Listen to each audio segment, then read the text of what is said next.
Olá, estamos de volta então para a nossa terceira aula do Conselheiro Cristão.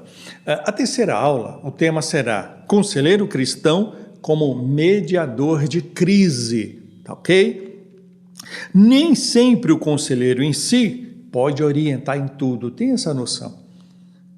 Eu sou pastor há quase 30 anos e eu sou de uma geração em que o pastor era tudo. Ele era pastor, pregador, conselheiro, aquele que orava, que visitava, que dirigia a perua da igreja, que socorria os irmãos quando passavam mal e assim por diante.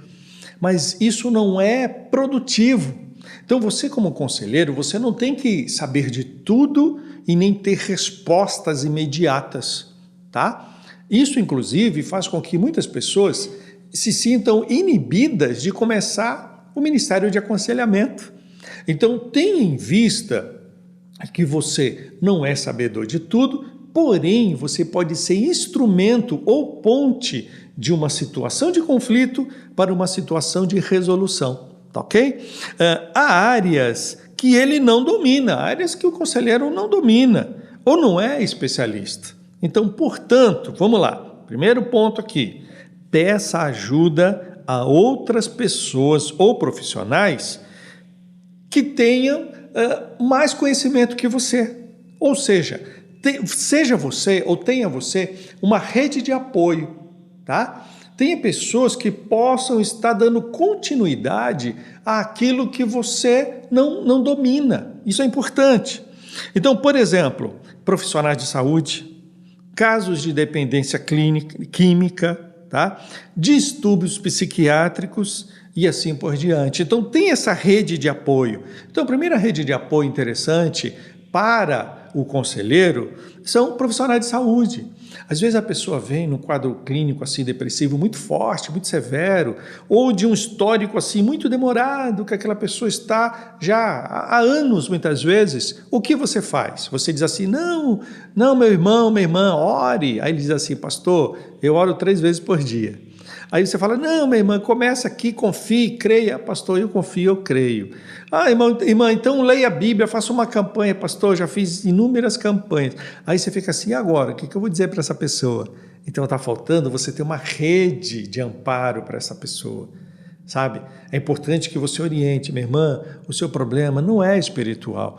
O seu problema está atingindo o seu lado espiritual porque você é um todo, mas você precisa de um atendimento clínico, você precisa passar no psiquiatra, você precisa passar no ginecologista, você precisa passar no profissional da área da saúde para que te oriente, você seja devidamente medicado.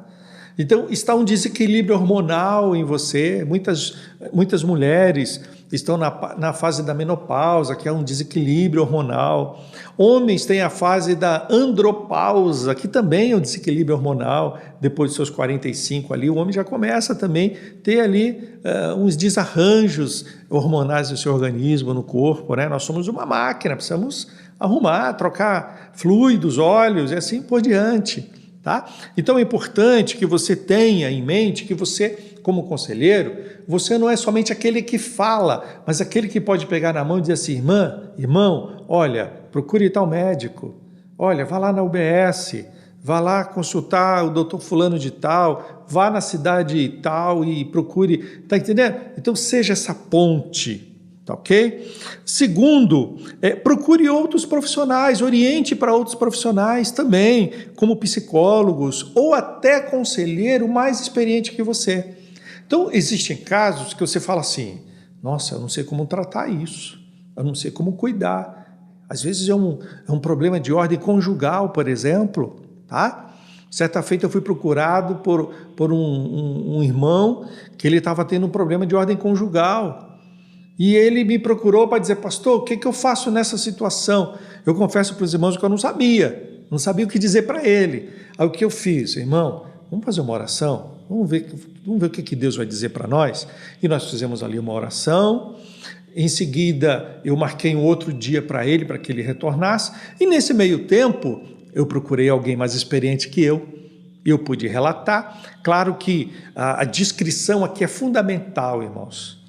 Nunca fale nome de pessoa que você está atendendo, nunca fale, sabe? Porque, principalmente se o lugar que você está é um lugar pequeno, que todo mundo se conhece, a pessoa vai perder a confiança em você, se souber que vazou a sua história, tá? Então, é importante você contar o caso, mas nunca conte o nome, tá? O nome daquela pessoa. Então, olha, pastor, eu estou aconselhando um jovem, um rapaz, uma moça, enfim, e eles estão passando por determinado problema, e eu não sei, eu nunca tive um caso desse. O que o senhor faria? O que o senhor orientaria? E aquela pessoa vai dar a opinião dela, e você ali então vai pesar, né? Aí você vai dizer, poxa, legal, eu não tinha pensado por este lado. E isso vai servir então para você de instrumento de ajuda para aquela pessoa. Então, você está entendendo que o conselheiro cristão, ele é o mediador de crise, ou seja, ele está entre a pessoa que sofre e a crise. Você está ali no meio, orientando, explicando, iluminando o caminho para que aquela pessoa consiga sair o mais rapidamente e sem nem muitos danos.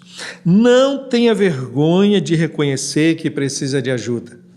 Não tenha vergonha de reconhecer de que você não sabe tudo. Não tenha vergonha de dizer, olha, vou analisar seu caso, vou estudar seu caso, vou me orientar sobre o seu caso, sem citar o seu nome. Deixe isso bem claro para a pessoa. A pessoa que te procura nunca pode ter dúvida da sua confiança, da sua lealdade. Ela nunca pode pensar assim, por exemplo, a gente na comunidade, na igreja, às vezes o pregador ali ele começa a falar algo e aquela pessoa pensa assim, nossa, o irmão fulano de tal contou meu caso para o pastor. Isso nunca pode acontecer. Se vier a acontecer, ela vai entender assim, jamais o meu conselheiro falaria do meu caso. Então, logo, o que o pastor está dizendo está vindo de Deus. Deus está falando para mim. Então, esse tem que ser a linha de confiança entre você e o seu aconselhando, tá? Por último, seja então uma ponte para ajudar quem sofre. Talvez tenha que ser um mediador de conflito familiar, por exemplo. Então, apresentar, quem sabe, uma pessoa está precisando de um trabalho e você sabe de alguém que precisa de um funcionário. Por que não você falar, puxa, lembrei, você está com esse problema, meu irmão? Vem cá, eu vou te apresentar o irmão fulano de tal ou tal pessoa que precisa de alguém como você. Então, o conselheiro, ele pode ser esse alguém que esteja fazendo essa ponte de ligação entre duas necessidades, tá? Então, não fique inibido por não saber tudo. Você é um ser humano em construção também. E aquela pessoa que te procura, ela vai te ensinar muito mais, às vezes, do que você imagina. E você vai ver que a sua grande capacidade de atuar, como também de procurar ajuda e ferramentas para a resolução. Que Deus abençoe você. Encerramos, então, a nossa terceira aula.